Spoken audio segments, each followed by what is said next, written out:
Una espasa és una espasa. Però agafa aquesta espasa i clava-la en una roca i tindràs un símbol. Un home vestit de blau, amb la roba ajustada i una capa onejant, podria ser un bon acròbata, un membre d'un circ destacat. Però posa-li una S en un pentagrama al centre del dit i tens un símbol. Els éssers humans necessitem els símbols. Ens agraden, ens mouen, ens fan sentir part d'alguna cosa més gran. No ho sé exactament per què, però necessitem símbols. Els símbols ens mouen. Poden ser els herois, poden ser els enemics que van marcats amb aquests símbols, poden ser les llegendes o poden ser coses més antigues i que no entenem i que hem de convertir en aquests petits detalls per tal de poder-les assumir. Els éssers humans necessitem els símbols. I alguns, a més, són símbols de poder que amaguen una veritat més antiga del que podem imaginar. Jo vaig a buscar un símbol.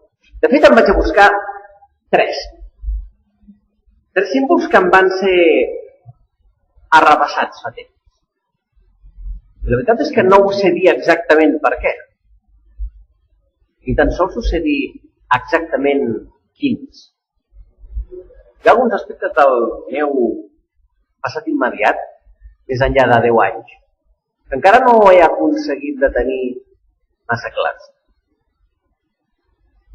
Però necessito aquests símbols. He de recuperar les meves eines. Eines. Sí, eines. Eines. És un bon punt de començament. Sé que una d'elles va caure del cel. I què feia allà dalt del cel? Pregunto molts dies. I sé que va caure. Va caure fa 10 anys. Va caure envoltada de flames i de fum. Bé, sé que va caure. Gràcies a en Cicran, ara crec que tinc una idea de on pot haver caigut aquesta lluita.